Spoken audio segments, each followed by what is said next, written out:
ieri io fossi quel mio sogno saper a sé.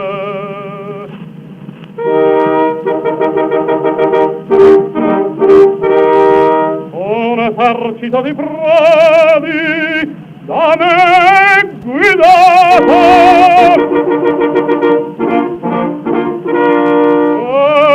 la vittoria, il plauso dimenticato,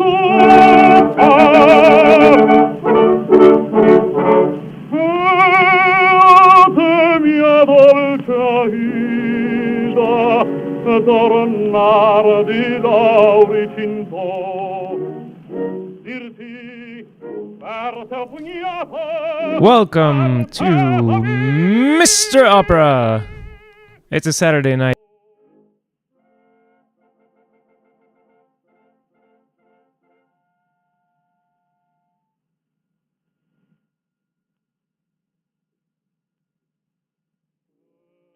Let me make sure I got my microphone on here. Yeah. And so before the dog... Oh! One moment. The reason I have the dog on is to say thank you. Because someone, I don't know who, but someone went to coffee.com and made a donation specifically for the dog. Although we don't have a name for the dog yet. I mean, I have a name for the dog, but I'm like, you know how I'm Mr. Opera, so can't just have like a normal name for the dog on the show. He needs like a show name. So I'm looking for a show name for this dog. And if you have ideas, feel free to send them to therealmropera@gmail.com. And I don't have my little pop-up thing that shows my email address to you there at the moment, because I'm working on my open broadcasting software setup as usual. But anyway, I want to say thank you because somebody sent a donation that was converted into this wonderful treat that is too large for him, but that he is absolutely entranced with. And so someone, that's how their name was on coffee.com. Thank you very much, and here's your thank you treat giving ceremony to the dog. There we go. Okay. So, on the docket today, if you will, is some more hints on singing by Manuel Garcia. We're gonna try to push through, I guess. Get as much of this done as I can in, I guess, a shorter period of time than I have been, because I feel like we've been kind of neglecting it. And I'd like to move on to other books. So if you have ideas about what other books you'd like to see, feel free to send those ideas in the live chat, or go to my email. That's I can write it for you here. Actually, I'll write this. The real Mr. Opera at gmail.com. And I took a filter off of my microphone. Let me know if you guys think if it's bothering you, because you can hear background noises more now. You can hear my keyboard more and stuff. But with this filter on, I had a problem where I was demonstrating some overtone scales, and someone happened to be watching who knows I can sing the overtone scales, and said, can't hear the overtones scale. There's no sound actually when you're singing. So this filter I had on made it so basically it was considering singing to be background noise, and so turning it down or filtering it out completely. It's pretty amazing that it can do that. It's the video card that does it, but yeah. Anyway, so that's pretty cool. So I've got this. Maybe if I switch screens and take that away, there's the email that you can write to. Let's see if I format this a bit different. Yeah, the real Mr. Opera at gmail.com, and I'll bring myself over here. Yeah. So I was just trying to set it up so we can have notes. So today is Garcia, and oh geez, I wanted to talk about one more thing, but I guess I forgot what it was. Well, I guess we'll if we get to it, then I'll think of something else to say. Okay. So without further ado, let's read some hints on singing by Manuel Garcia. And maybe I'll let's see if I can do the little theme song.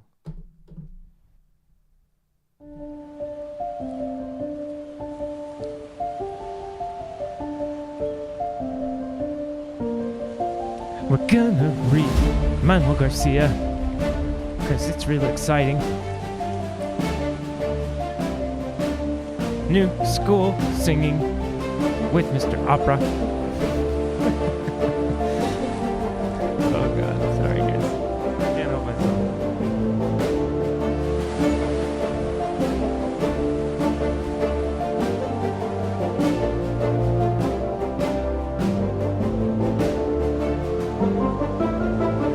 Okay, yeah, my theme song actually worked. I'm impressed with my theme song. Anyway, so yesterday I think that was actually yesterday, 2 days in a row of Manuel Garcia. We were talking about consonants, and then the cool part about that was comparing what Garcia was calling consonants, and then looking up a little bit of what people are calling consonants these days in what is it? Not phonetics. It's, I guess, linguistics or whatever. But now they have all the stuff that is making sound as opposed to stuff that's not making sound. And so some consonants are grouped together with vowels, etc. And yeah. And Garcia had some interesting terms like permanent consonants, and that's what the name he gave to voiced consonants was permanent consonants, because voiced consonants can be held. But then in the same paragraph, he's like, they can be held as long as the breath, which makes them really not permanent. And I don't know. I was disappointed with Garcia for this consonants section. I guess that was on like a poetic level. And let's see. Put the date here, 21/10/23 is when we're doing this. Steadiness of sounds coupled with words. Yeah, and I guess the other complaint I had with what Manuel Garcia was doing. Let me see if I have my background music muted here or playing or what. So maybe I'll have it playing gently in the background. Let's get some gentle background music. Oh, there's nothing playing. No big deal.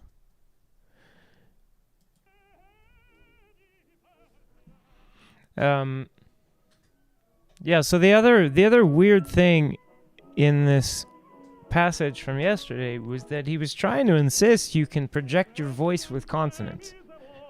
And it just doesn't work. And for me, the biggest deal is that they take a lot of air, and even if you're Birgit Nielsen, your consonants are not loud compared to vowels. So you just look at the total time that you're making sound at all. The more of that is spent on consonants, the less chance you have of making a big impression. Period. You're not making a lot of sound like that. I guess that's a little bit of too much background music. Sorry guys. Yeah. So I was yeah. And we went over some Italian phrasal doublings, which is a really, I guess, pro tip if you want to add something to your Italian that it doesn't just make it pop. No, it doesn't just make it sound good to native Italians. It's not that. It's that these phrasal doublings wind up being ways to remember the text and also ways to like flavor the text and ways to take control of the rhythm a little bit, because they give you these extra double consonants. And double consonants, like Garcia was saying, consonants are used to mark the rhythm. And these double consonants do help you take control of the rhythm, especially if your vowels are good. So anyway. Manuel Garcia, Hints on Singing. Section 35. Steadiness of sounds coupled with words. How do you define steadiness of sound? Make sure I'm not too loud here. A firm and continuous flow of sound, free from every sort of tremor or quavering. This definition holds good with words or without. How does the want of skill in articulation affect singing? If the singer has not carefully analyzed and completely mastered the mechanism which produces the vowels and consonants, the words, besides being indistinctly and incorrectly delivered, create obstacles which impede the smooth and harmonious flow of voice and the facile formation of timbres. Moreover, the act of articulation, if not well under control, causes a distinct jerk for each syllable, producing agitated and detached sounds. How is steadiness of sound to be regained when once lost? The remedy is obtained by keeping the larynx firm and the current of air uninterrupted from note to note, from syllable to syllable, as if the series of sounds were a single and continuous note. Intoning might prove a remedy. Thus, okay, it's a very short section. I guess we're gonna read 2 sections at least today. So I'm gonna go over this a bit. This is one of these. This is one of these sections where we get, I don't know, we get some hints that there's more to. There's maybe more to Garcia than relaxing and releasing, because now he's saying,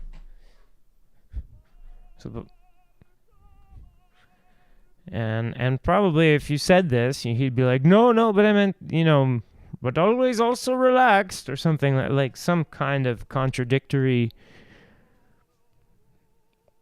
command, some kind of contradictory thing, advice. He seems to be fond of throwing little contradictions at you. And probably that's on purpose, just to keep you a little bit confused. But now we have keeping the larynx firm. And interesting thing about this is that the larynx is connected to the chin and the jaw by muscles. These are the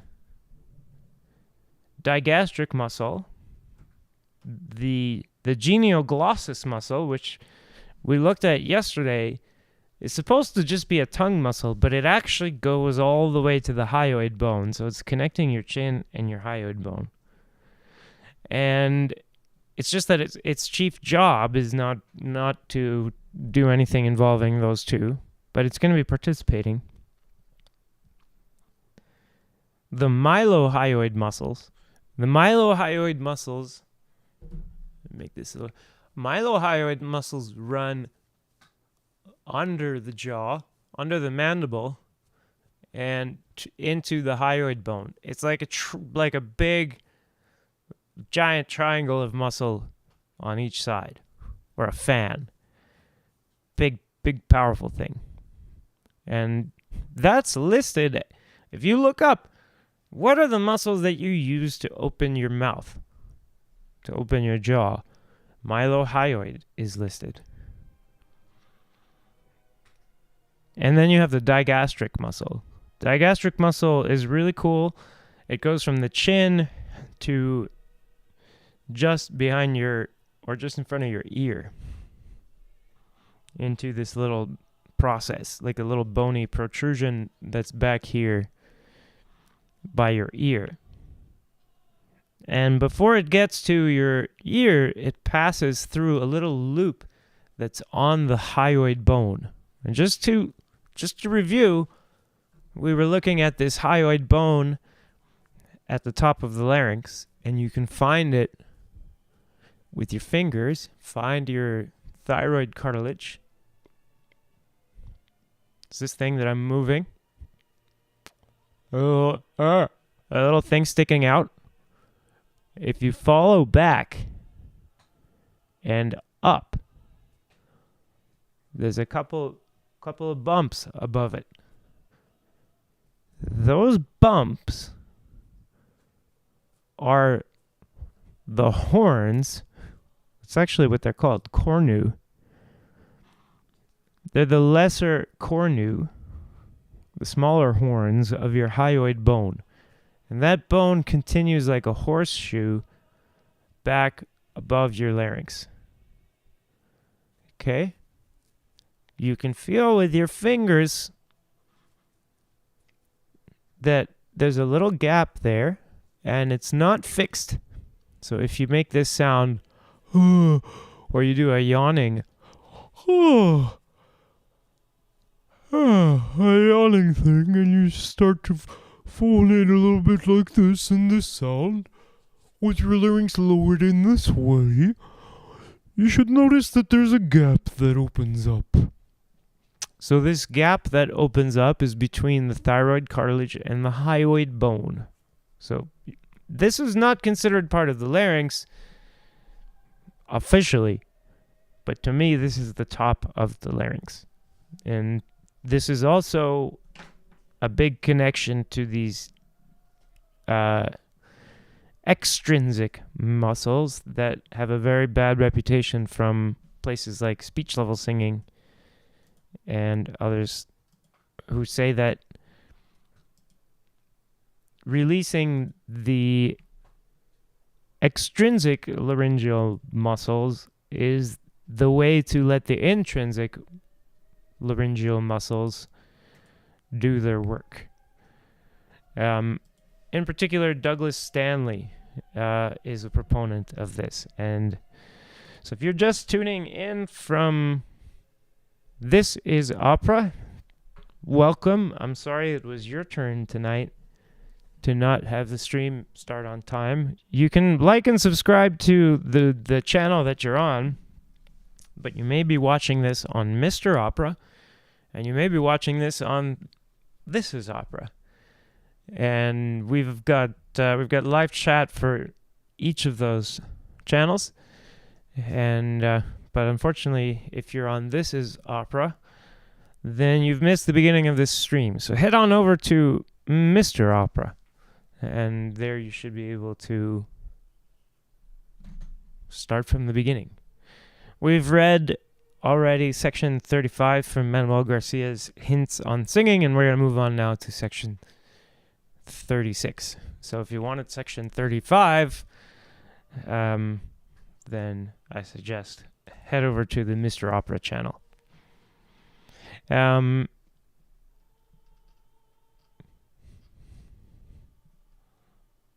So, unless anyone has questions about this,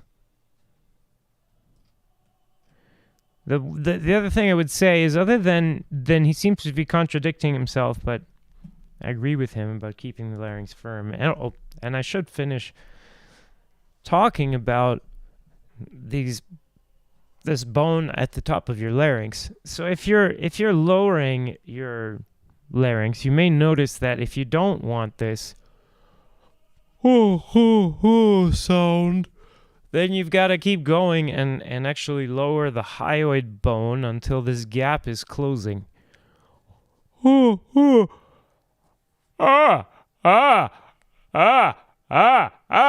a little harder. you need to pull harder, I guess. And you have to involve more muscles. In particular, there's muscles going to your chest, which were already possibly involved with pulling down on your thyroid cartilage, but now we need to pull down on the hyoid. And I'm not quite sure, but it could be that So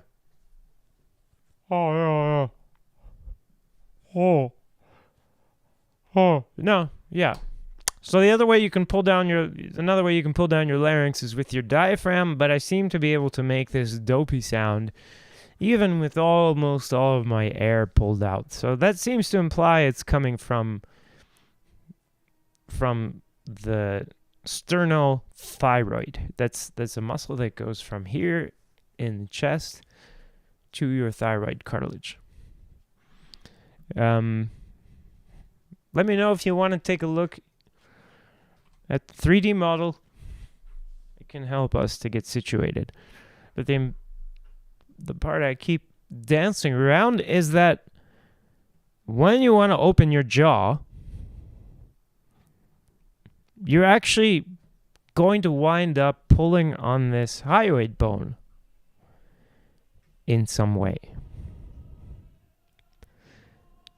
And that can do one of two things. It can destabilize the larynx, or it can open the jaw, or both.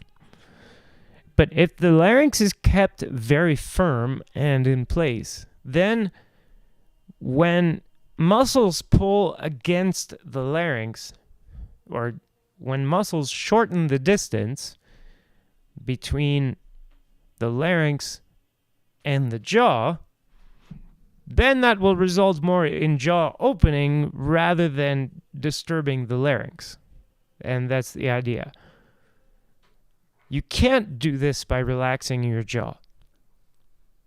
That doesn't make any sense, because it's the muscles that are opening the jaw that are getting tense. Those need to be tense because you need your jaw to be open, and you need the jaw to be open. Well, unless you're actually listening to Garcia's advice, and it may be that you're singing lighter things, and so you're not really making extreme jaw openings. But if you're making extreme jaw openings because you need maximum power, then it really matters that you're able to keep your hyoid stabilized while you open the jaw. And there may be questions of timing. There may be questions of coordination when it comes to when you can pull on what, and etc., etc. Take a look at yesterday. I was demonstrating a few examples of like vowel consonant combinations, and if you have any more to ask about, feel free to do so in the chat or send me an email. You can even set up a voice lesson. I'll do it this way.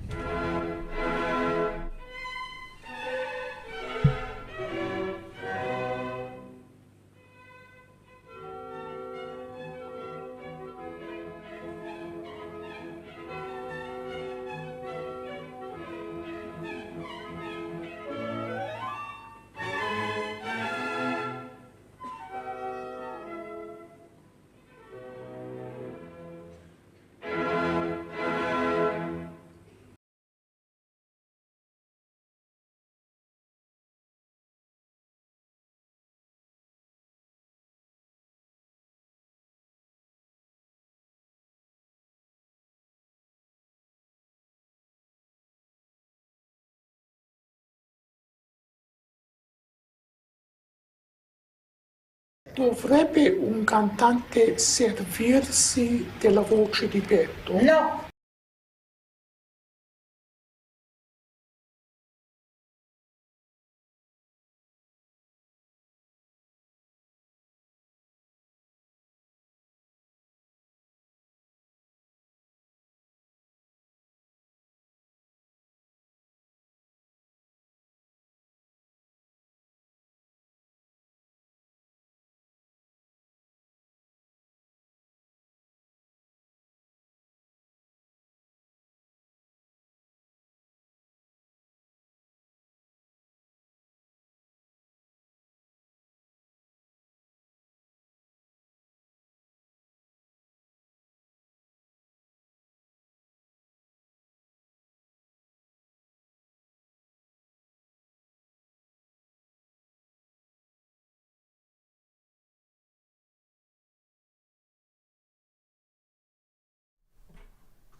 I forgot to turn on my microphone. Sorry. Everything I said was stupid, so probably it's no big deal. But yeah. Anyway, we're back, and I was just talking about how much the dog was enjoying his bone, and that it seems like a little bit too much bone for this little dog. So I don't know how long I'm gonna let him chew on that thing. But yes. So Manuel Garcia, Hints on Singing, Section 36, Distribution of Words on Notes. What are the rules for distributing words on notes? First, to apply a syllable to every isolated note or group of notes bound or tied together. But this rule is superseded by another, which requires that the strong beats, especially the first in each bar, and the strong syllable should coincide to preserve the rhythm.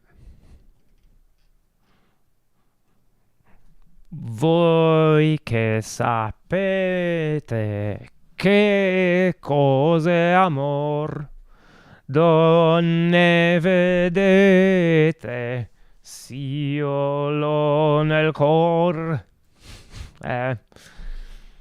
But why? Okay, anyway. Is it always possible to keep the words as the composer has placed them? When high notes have to be sung on unfavorable vowels or articulations, or when too many words embarrass the swift flow of vocalization, the singer is at liberty to displace and even suppress certain words, provided he does not distort the sense. For example, accento well, I can't really read this too well, but now it's easy.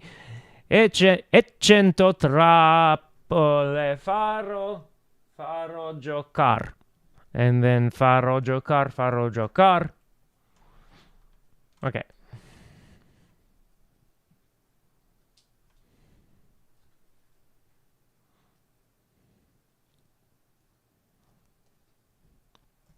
So instead of cento trapole farò giocar. Yeah, farò giocar. So, standard. Okay.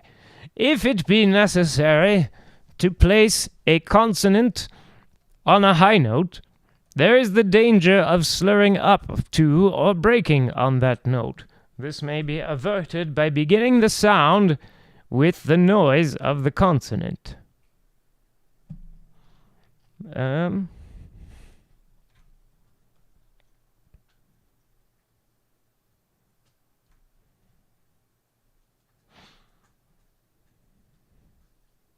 In Italian, it happens frequently that syllables are in excess of the places assigned to them.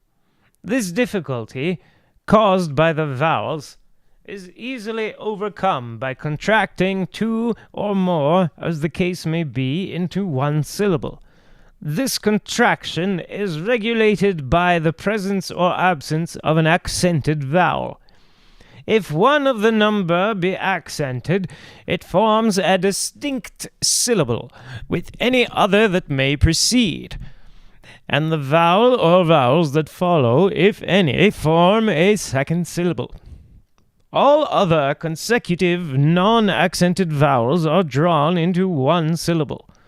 In example C, the note D represents 3 notes.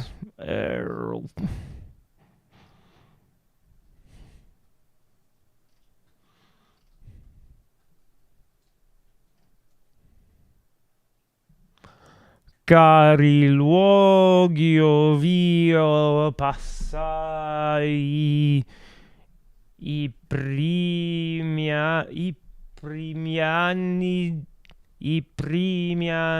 di mia vita. Yes. So, standard stuff. You will get this stuff from just about any voice teacher who's familiar with how to sing in Italian. And a lot of pianists can help you with this stuff.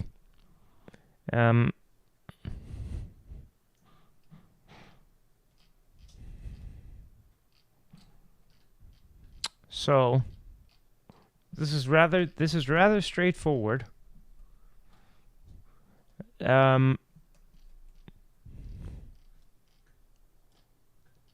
Shall I read one more? See what's coming up. Yeah, we're almost... Oh, no. Okay.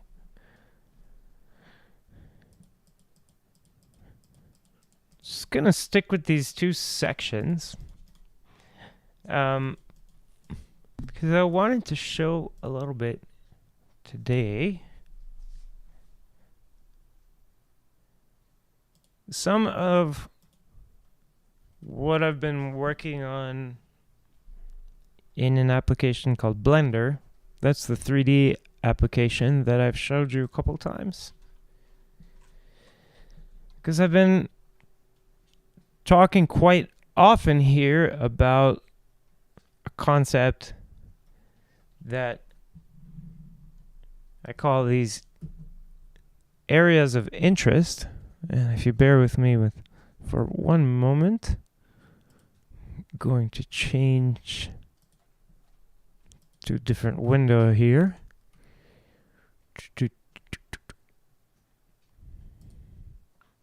Okay, there we go. So this is my my little project that I've been working on to try to illustrate, or I guess to help people visualize vocal acoustics. And if you haven't watched my series on vocal acoustics, you can find those on my channel in the actual videos section. There's visualizing vocal acoustics, 1, 2, and maybe 3, and I'm showing different apps. They're free apps. This app is also free, but the stuff I'm showing, unlike this, Pink Trombone, which is just available for free online, you can just go there and mess around with it. And then Vocal Tract Lab, which I also showed, which is a very sophisticated app. That's also free. And then this app is also free, Blender. You can see if maybe there's a theme. But of course, if you have Blender, you just have the app itself. It's just a regular 3D animation and modeling and stuff application. On this model, I've got all 5 areas of interest, or you could, well, yes, all 5 areas of interest, and the way that they're indicated is area of interest number 1 is this curve that you can see going, let's see, if I only show, whoops, oh geez, sorry, that's a bunch of stuff we don't need. So if I just show, no, that's not going to work. Okay, it doesn't work that way. But in any case, you can see this curved line going down the model, and that's being calculated with some math that's probably wrong. But what it's trying to do is calculate the shortest path out of the vocal tract from the larynx. So it's area of interest number 1. And when the vocal tract changes shape, those calculations are updated, and so this line changes. But not only does the line change, you can notice that these colors are changing, or see where the darkest part of the purple color is changing, and where the darkest part of the blue color is changing, and etc., etc. These different colors represent area of interest number, let's see. Let's annotate this. So the line was area of interest number 1, and then, oh, what's going on here? Number 2 is there. Number 3 is there. Number 4 is there. And number 5.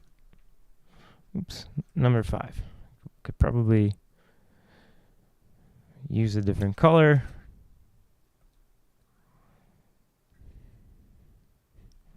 But, you know, it is what it is at the moment. I mean, it doesn't have to be, but. So when this changes shape, number 4 and number 5 don't just stay in place. Well, I mean, number 3 in this case and number 2 aren't staying in place either. So when those lips move out or come back, it moves area of interest number 2. And when the larynx moves up and down, it moves area of interest number 3. Well, what happens to area of interest number 4? Well, area of interest number 4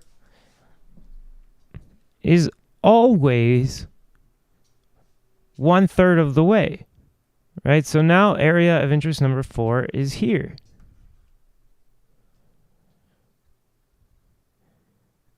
And area of interest number 5 is always 2/3 of the way. So area of interest number 5 is there.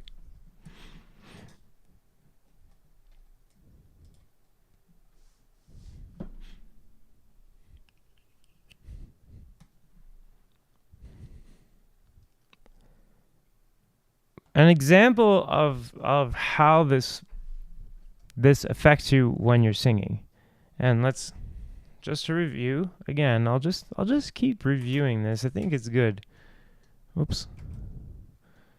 I think it's good to just keep reviewing.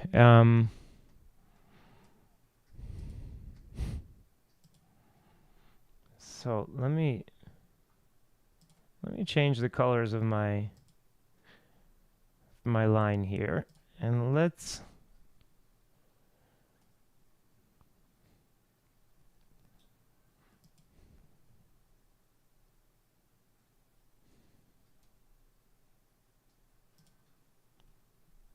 so I'm gonna make, let's see, red should show up pretty well. Well, let me just pick a color that shows up.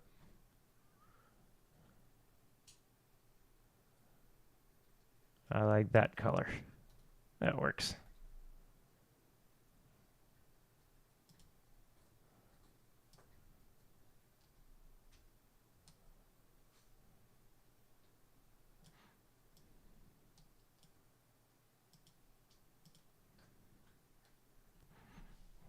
Okay.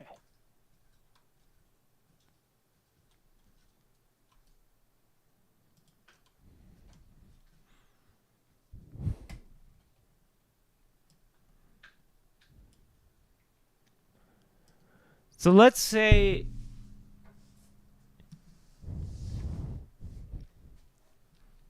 that I park my tongue in smack dab in the middle of area of interest number 5. And I've got my lips stuck out and my larynx lowered. Now that's going to sound like this. There's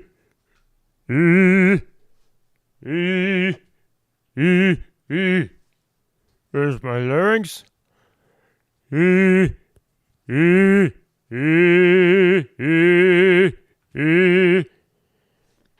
makes this sound.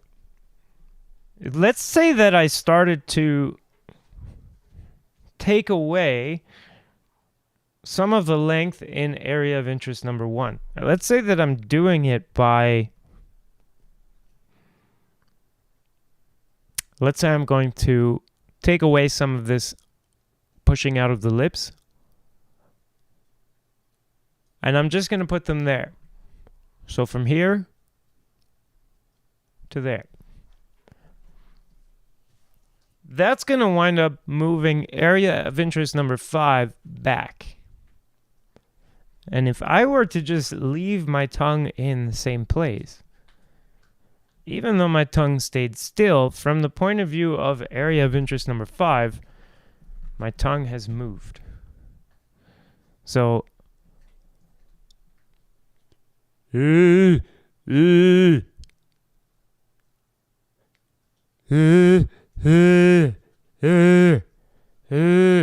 if I wanted something like E, I would have to bring my tongue back along with my lips. So, when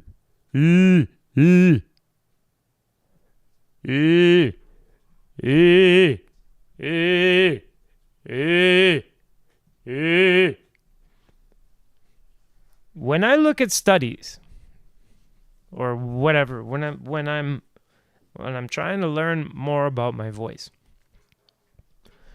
I often see someone saying, lower your larynx, or something like that. And they're not telling me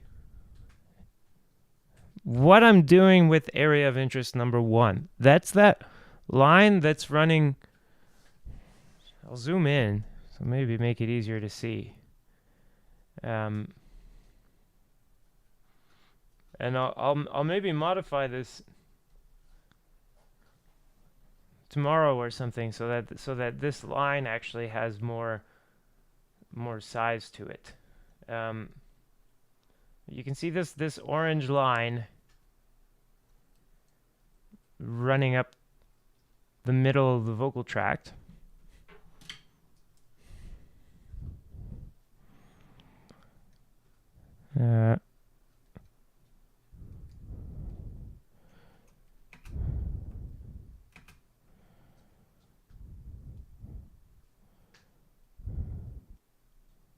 Yes, sorry.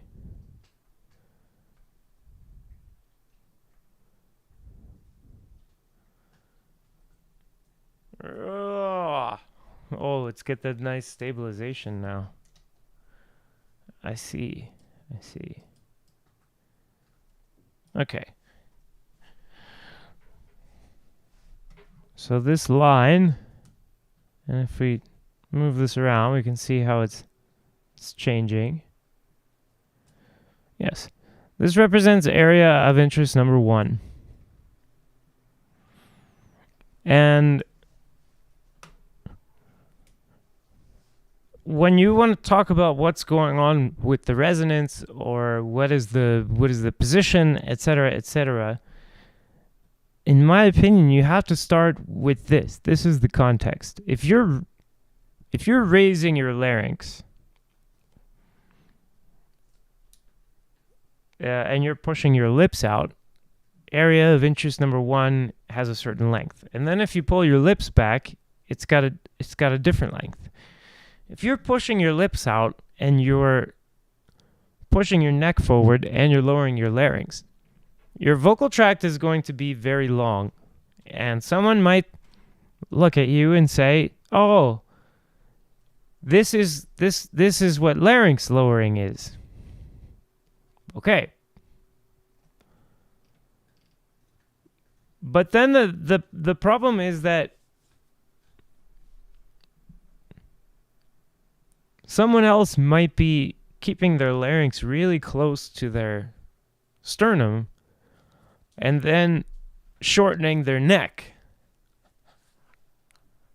And you see opera singers, especially more robust ones, Franco Corelli and stuff, Mario Del Monaco, in these weird positions with the neck really shortened. So even though we're talking about the larynx being low, it can be deceptive if you're playing around at home. You're not doing this kind of radical neck shortening, and you're playing with the low larynx and you're sticking out your lips and everything, and you're just making a lot of length in the vocal tract.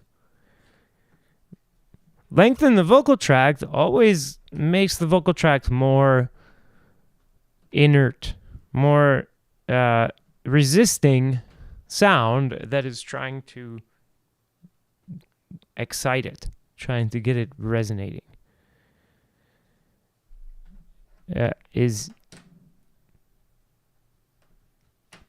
And that makes it so you can push a little bit harder into it. So it's a little bit harder to sing with the more shortened vocal tract. And it makes the sound a little bit brighter. So I could do a demonstration. If I'm singing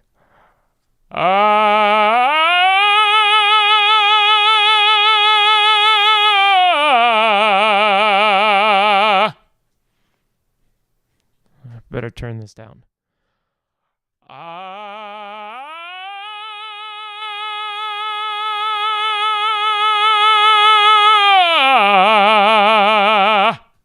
I think I have some filters on here that should keep it from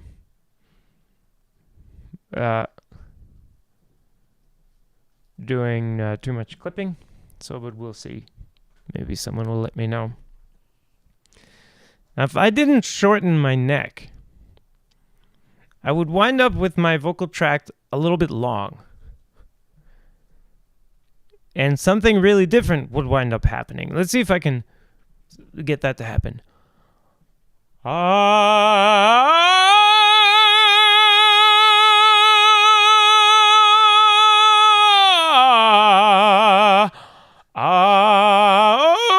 Oh, bad one. I'll try to make it long.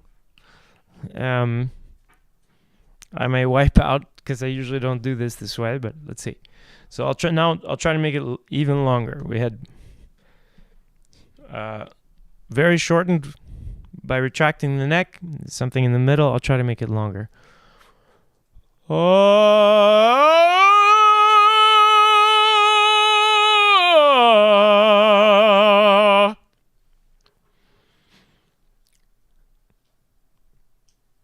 So even though I have more resistance from the vocal tract in the last example, and probably even more contact between the vocal folds is possible. So it's possible to push more into this coordination.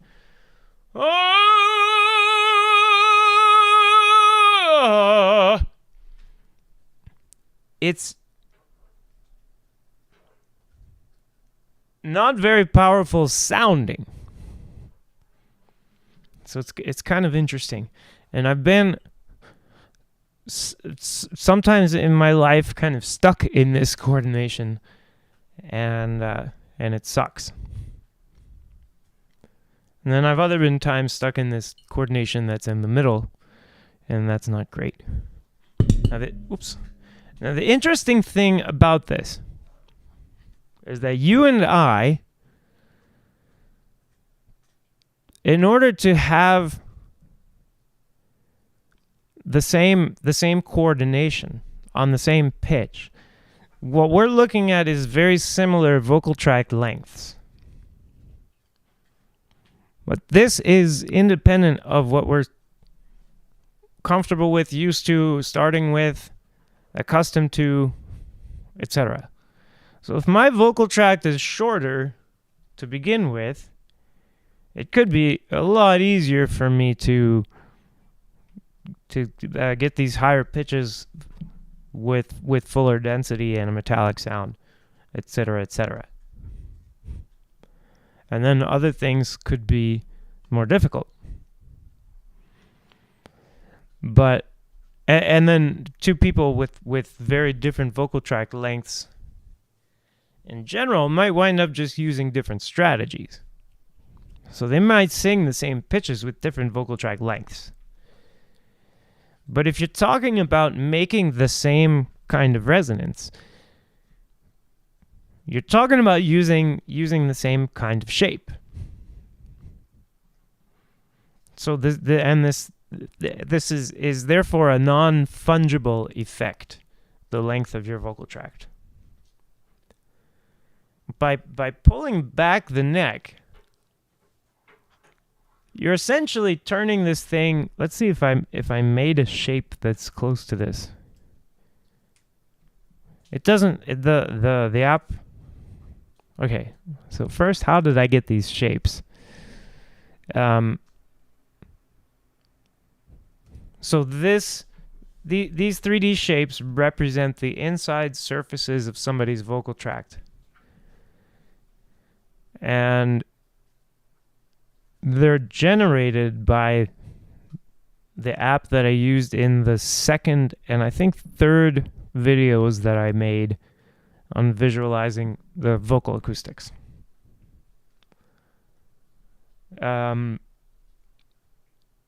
With that app, and I guess I'll just have to do another stream, and we'll actually maybe do some together.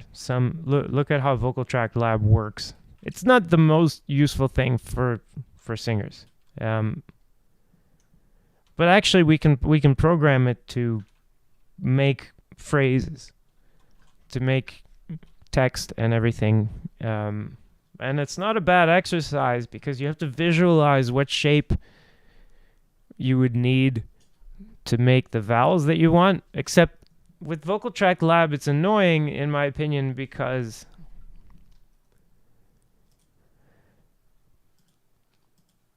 some of these shapes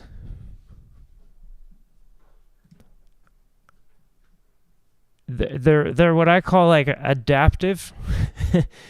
Or they're like the leftover shapes to me. It's not that they don't make those vowels, it's just that there's other shapes that make those vowels that I'm more interested in.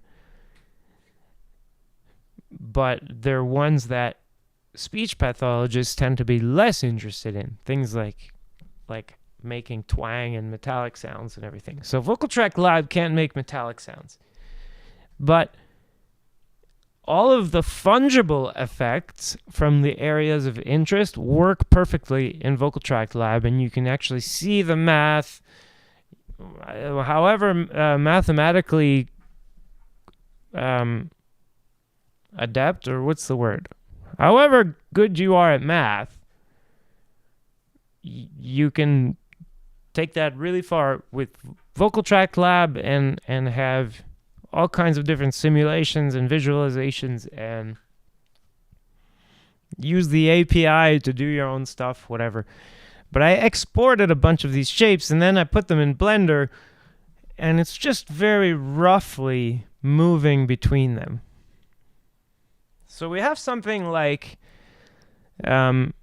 if we're doing the new school singing rubric, or if we're following the organization pattern of new school singing, which that's what it is, by the way, mostly. It's new school singing is a way of organizing your thoughts about singing so that you can make good decisions about your singing. So in that sense, it's not just my take on classical tenor singing. It's kind of about how do you go about learning this thing? Because it's weird learning how to sing, and even just letting other people help you learn how to sing is weird.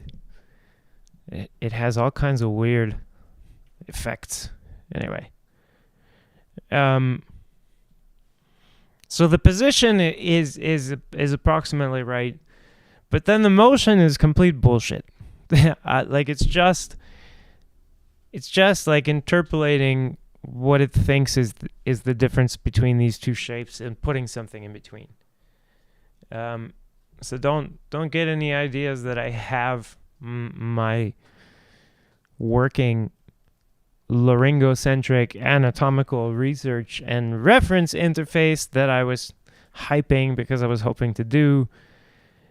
Yeah, that thing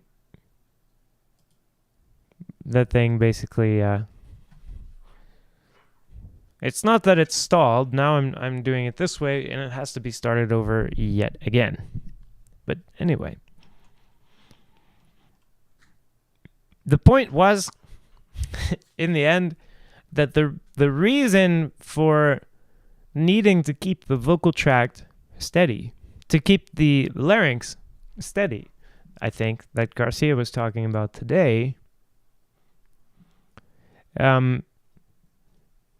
is that if you're doing bigger singing especially, you need it to help open the jaw.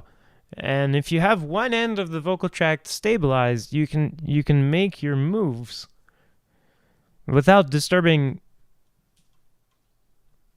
a lot of it, and that makes it more predictable to use. But that gives some weird articulation problems. So I'll give the two main ones that I run into.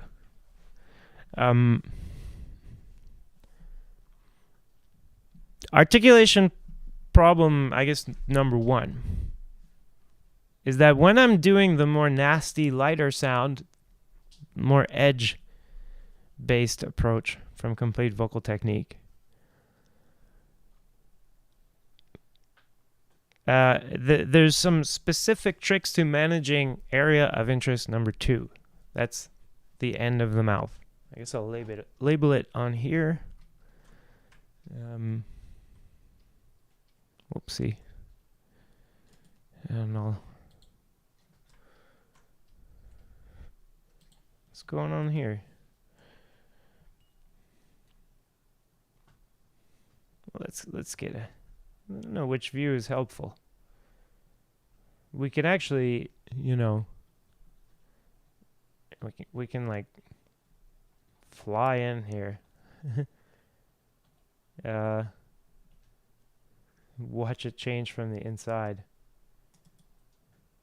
Let's see. I don't think I have lights on this scene. Oh, that's killing my system. Because I have too much going on right now. I hope this doesn't crash. This is... Yeah, that's really noisy. So this is with more fancy... The fancy rendering engine, but that's dangerous. Okay, I'm going to turn that off. And this is crap to look at now, but sorry guys. I don't have the most powerful computer. So, anywho. Managing area of interest number two can get tricky when doing this whole edge thing from CVT in an operatic way. Because we want to follow Garcia's thing of keeping the larynx as still as possible. That makes a problem if a lot of the times we're winding up in this kind of position. Give it a try. Get into kind of a deep back bend that opens your whole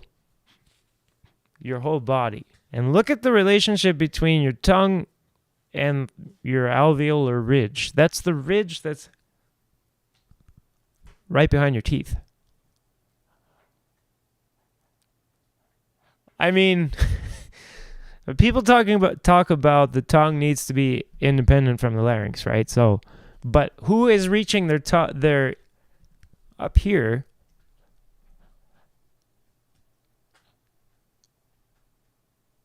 From this position with the lowered larynx. There's my larynx. Whoops. Sorry, I hit something with my elbow. So here's my larynx. And if I want to reach up there,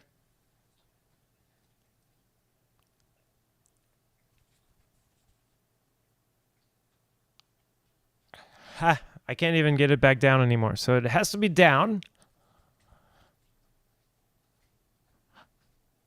Before I do this motion with my neck to open the jaw further. If I start out in this position, I'll try to get the microphone out of the way. So if I start out in this position and now try to lower my larynx, it doesn't get past there. If it starts out low, then I can hold it in place and move my neck around. A lot of times, for a lot of people, me included, when you anchor the larynx like this, if you start to move your neck around, you might get this crunchy sound. So I'm going to see if I can get the crunchy sound and gross everyone out. And let's see what happens. Oh, I gotta get the microphone in the right position.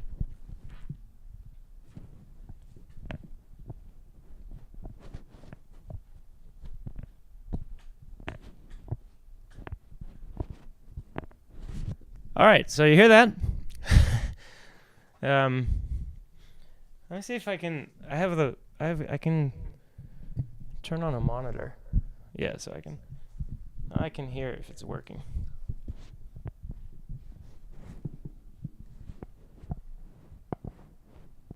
Oh yeah. Okay. So I'm pretty sure you heard my crackling, crunching larynx here. The crackling, crunching larynx, I believe, is the hyoid bone essentially grinding against the thyroid cartilage. And then wherever they run into each other, there's this crunching sound. It's not different from, I guess, cracking your knuckles or something like that. Now, I don't know for sure that that's what that is. But it does happen when I'm anchoring my larynx down with my jaw and with my neck, or with my jaw, and with my tongue and shoulders and everything, and then moving my neck around. So that seems to me like it would be caused by that.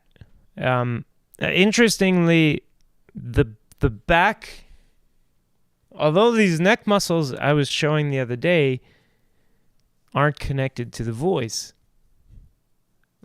there's still muscles coming from up here, or muscle coming from the vocal tract and inserting back into the pharyngeal raphe that is itself associated with the spine.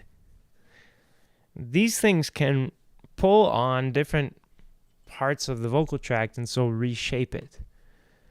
So that's why this neck position is so important in certain coordinations for what sound you're going to get, and even what vowel you're going to get. You know, if you think about, you're bringing like 20 things together to approximate a vowel that isn't made with the same shape as in speech from the point of view of your anatomy, but from the point of view of acoustics, it's similar. You've got similar values from these fungible effects. Yes. And by the way, while we're looking at this, I'm going to see if I can pull away areas of interest number 4 and number 5 so that we can see number 2 and number 3 and how different they are. If I switch this here, I wonder what you guys are looking at the moment, but I don't want to waste too much time. Aha. Okay, yeah. So those are, and by the way, this is a spreadsheet of all the different values. That it's working with, but I'll just show you real quick what the geometry nodes look like. So this is essentially the program. I'm gonna make sure you guys can see it. Well, yeah. So these nodes on the right, that's the program. That's and some of it is compressed because there's like layers inside of this. But that's what makes it work. It's yeah, and that's actually pretty simple math. And probably could be simplified if someone knew what they were doing. But in any case, let's get back to this. And I think the way I set this up is not like that. Not like that.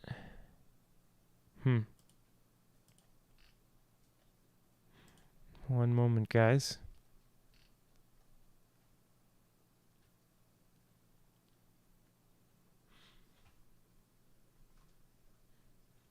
Let me just figure this out. Where, the problem is I program things and then I can't remember what I did. So let's just see where this driver refers to. Which property? What's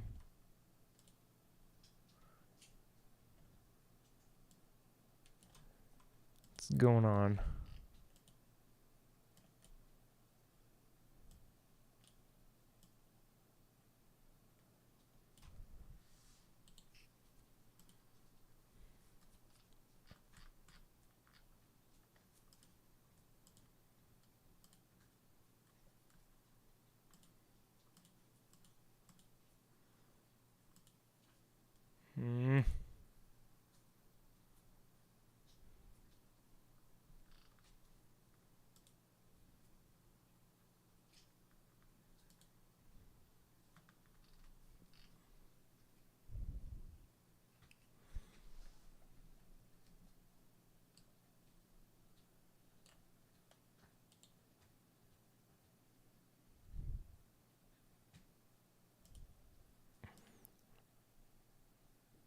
I'll just get rid of it like that. I don't know where I pointed that driver. No idea. So, bring this back. Okay, so now I've got just... Jeez. My things are never user-friendly. So now I've got just areas of interest number 2, and number 3 up here.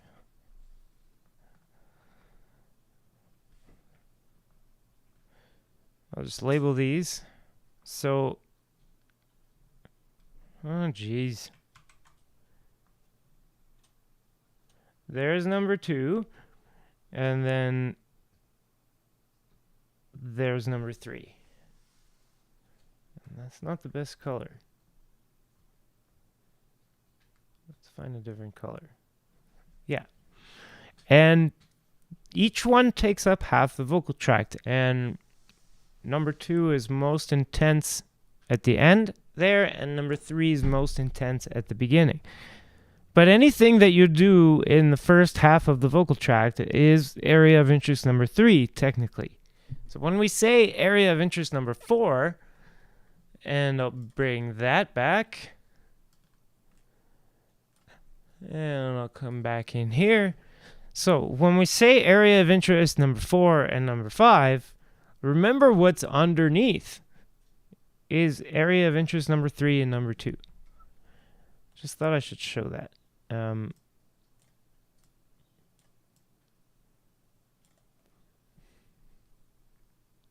And let's get rid of that.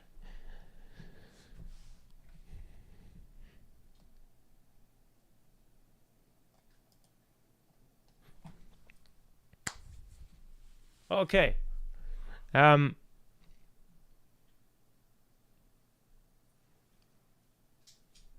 So this first articulation problem that comes with edge, and it's the deepest one with edge, and it's the fact that as you go up in pitch,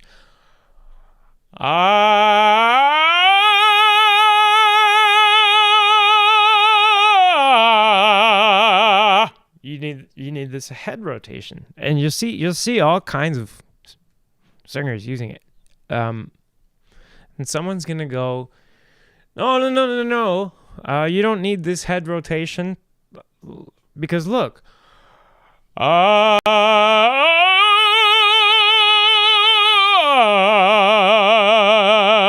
it's not the same vocal coordination.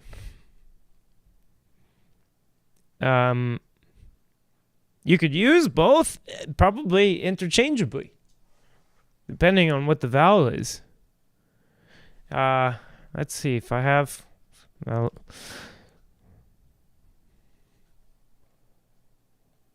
now let's see if I did this. If I did this properly, I should be able to get pitches without doing weird things to my scene. Yeah. And I don't know if you guys get. If the pitches play for you guys.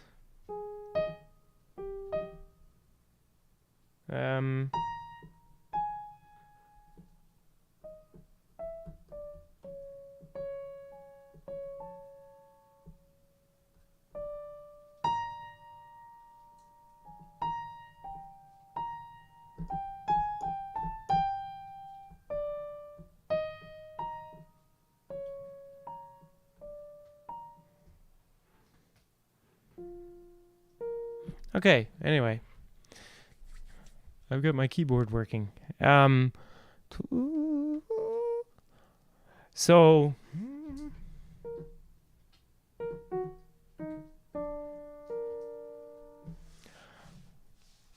it's not the best example. Let me see. Let me think of a better. Okay. Let's think of a better.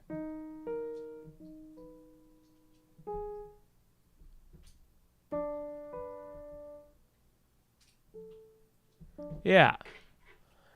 So this vowel works in both coordinations, so should work relatively well as a demonstration. Vincere.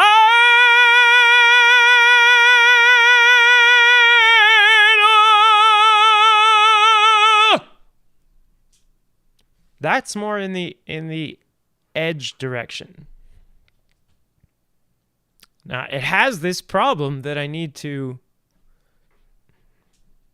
do this, and I have this che. Now, che is not too bad because you can kind of che. Vincere. And no one's gonna know that you sang Vincero.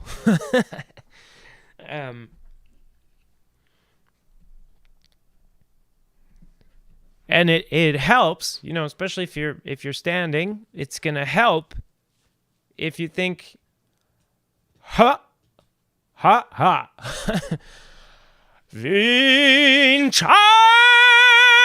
So you just, instead of bringing your tongue up to your to your palate, essentially you bring your palate down to your tongue, and then you bring your palate back up again to where you wanted it. In this way of doing things, area of interest number 5 winds up being more narrow than area of interest number 2. I'll just label these again. Area of interest number 5, which is here, right? It's going to be greater than 2.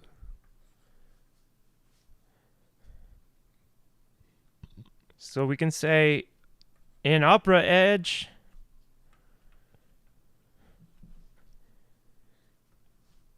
five. Oh, that looks terrible. I'm gonna give myself a little bit. Okay. In opera edge,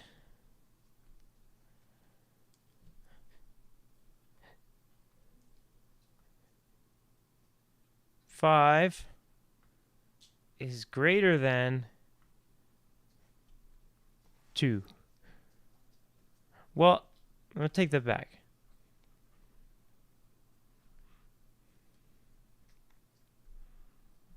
Let's say it's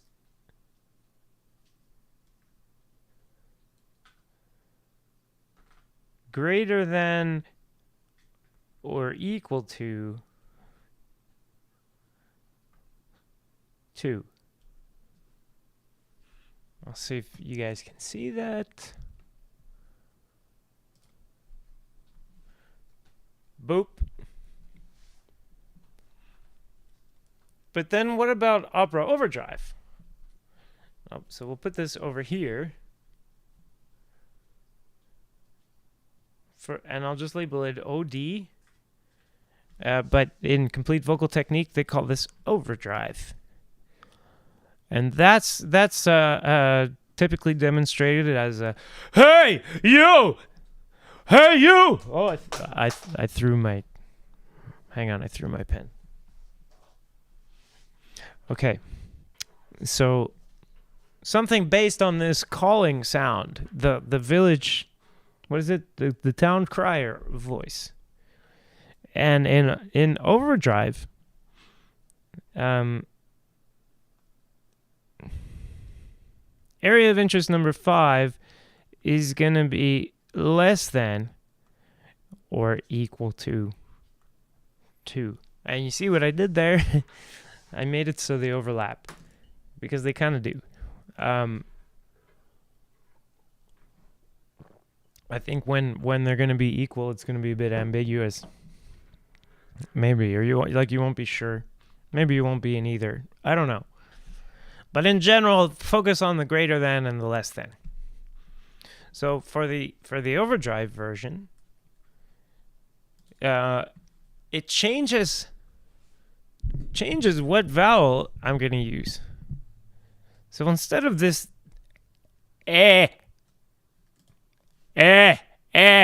sound, which you could describe as nasty, light, other things you could describe it as, it's going to be based on and I'll take a quick break, and then I'll demonstrate how I would sing this same phrase using this other chord, something based on this other coordination.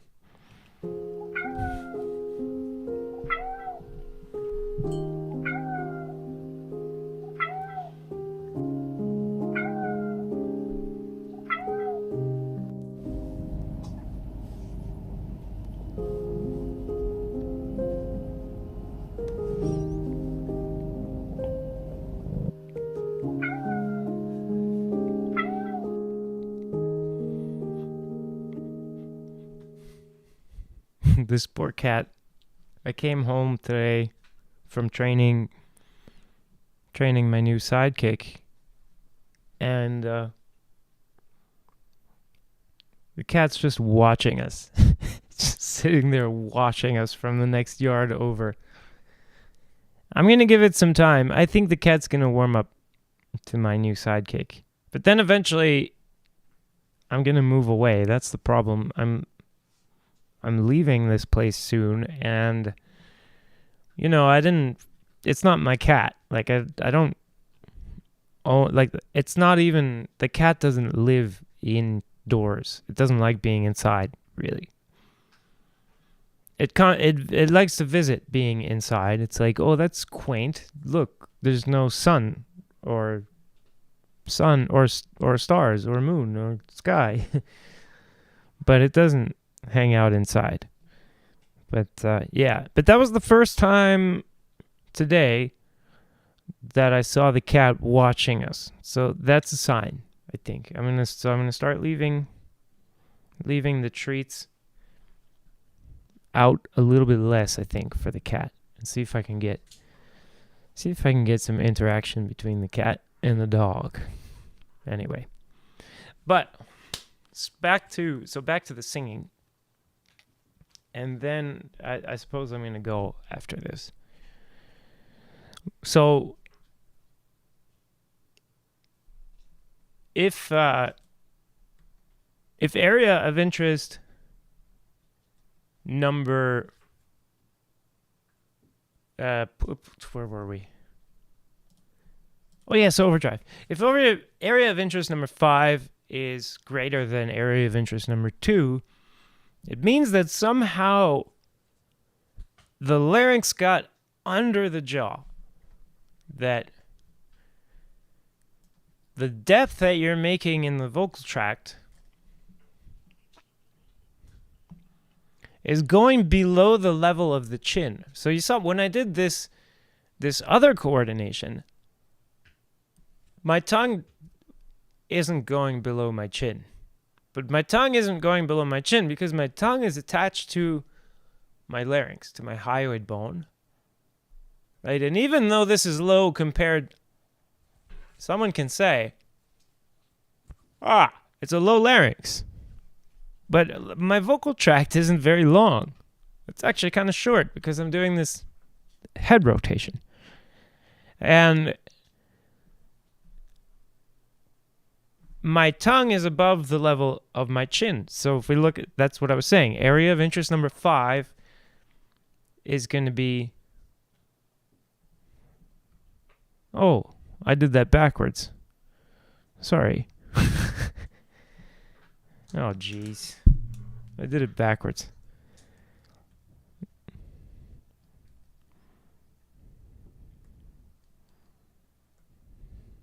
I guess less than, I was thinking in terms of height, but we shouldn't.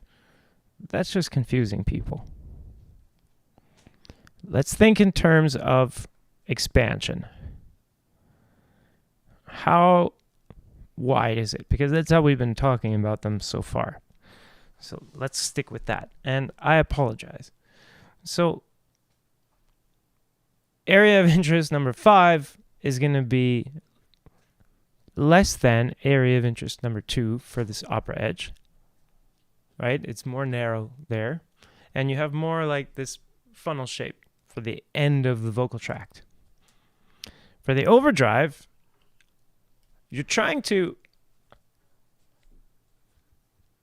get this tongue to go below the level of, let's start with your teeth. And you want it to be at the same time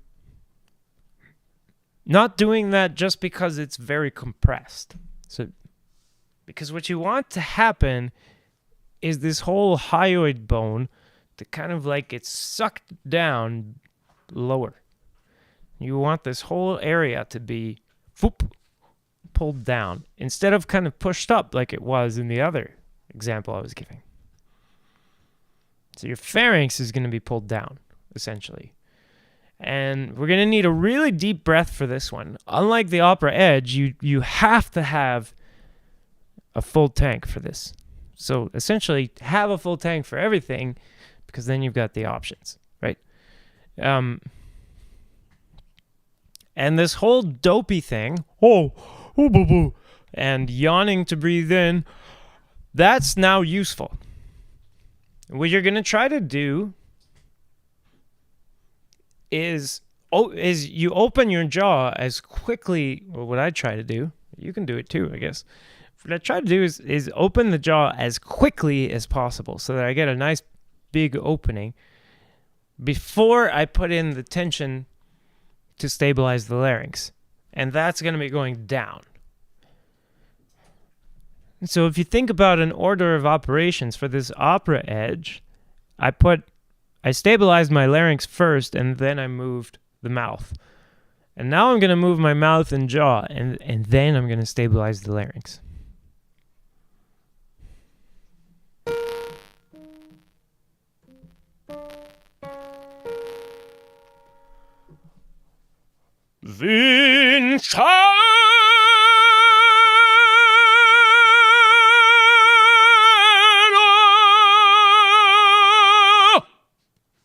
It makes a darker sound, makes a more mellow sound. It's got a longer vocal tract, slightly. And it's not as loud. I think it's never as loud and quite as powerful as the Edge version. But at the same time, there's something about it. It's like there's a hidden power underneath it or something like that. People respond to it and its mellowness in a certain positive way when it's used in the right way. Both of these had a pretty short neck and shortened vocal tract. The second one, I'm only avoiding tucking my chin by using my lower back to flex a little bit and my upper back to extend a bit. And that brings me here. But the distance between my chin and my chest is the same as that baritone who's always going, so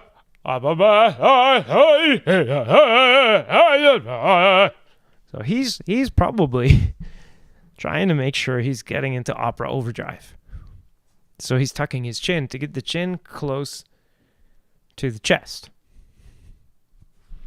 And that's functional. So then the idea with what I'm showing here is you just finish that off with using your spine now to turn yourself up into the lights, into the spotlight or whatever, so that people can see you and you can move around and stuff.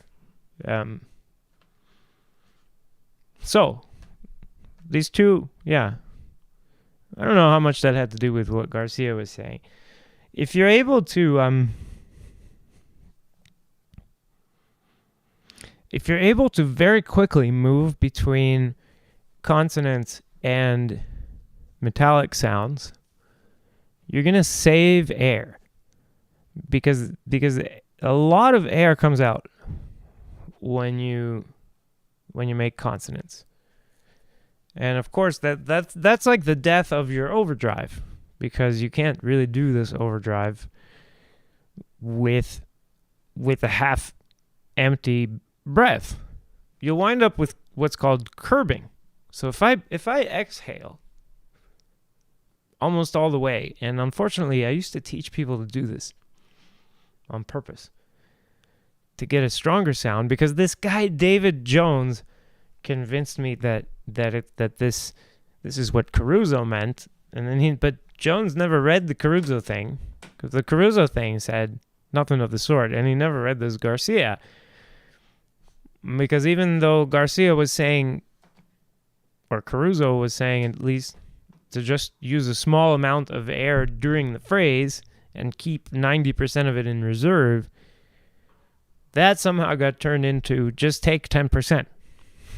Okay. So if I blow out, it's going to wind up being actually easier somehow to sing the phrase. But I can never have the fuller density feeling or the fuller density sound to demonstrate. I guess first with overdrive, and then I'll exhale and just attempt to do the same thing.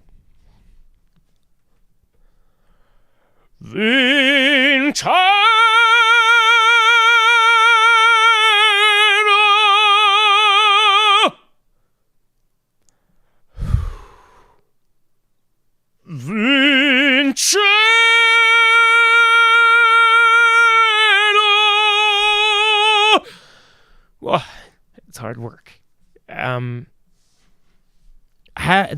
wind up with a very high closed quotient, and the microphone maybe is not as much of a volume difference, and I do have compression on here and stuff, so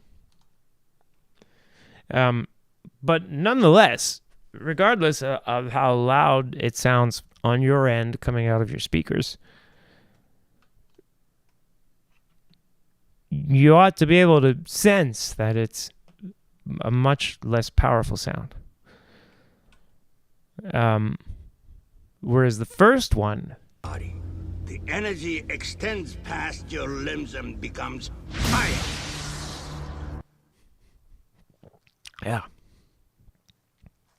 Yeah. And then the third one, It's a fake. okay. So I guess we got no questions. I think, whoever's, if anyone's tuning in and has questions, let me know. Otherwise, I think I'm going to wrap this up, call it a night, and maybe try to edit some clips really quickly. I wanted to give just a quick shout out before I go to my extremely lovely partner who is, I wonder if she's home yet. Well, anyway, if she's not home, I love you, babe. And if she is home, I still love you, babe. Okay. So, yeah. Anyway, that's cheesy. So I'm going to go. Sorry, guys. This has been Mr. Opera. We read some Manuel Garcia today, and we looked at some vocal acoustics visualizations, and we looked at my take on Opera Edge and Opera Overdrive from complete vocal technique. We also, let's see. I also did this. Anyway. And, yeah. Crap. No, it's stuck like that. Okay, yeah. There we go. So, see you next time. And don't forget to, send me your requests, etc. All those things. I'm just at a loss for words tonight. But I'll see you next time. The straw. It's just a straw, right? It's not just any old straw. We've sized it very particularly, you guys. So the SWT Straw Pro comes with a minimum of 40 resistance configurations in one device. And then we have two straws that are the exact same size, diameter, and length. And this is so that we have options.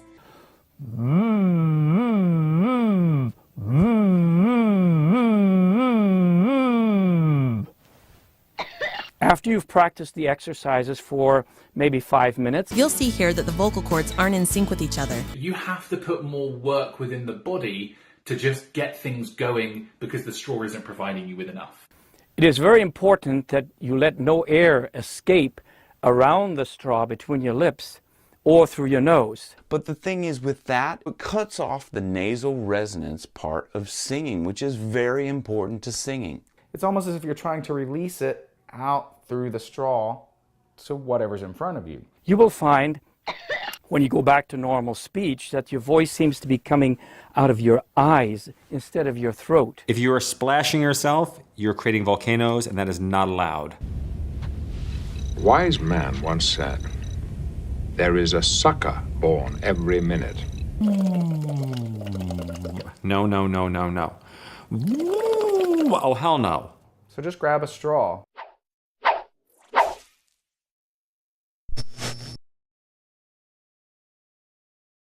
For those of you who talk several hours a day and your voice gets tired, here's a tip to keep you talking. Press your voice like this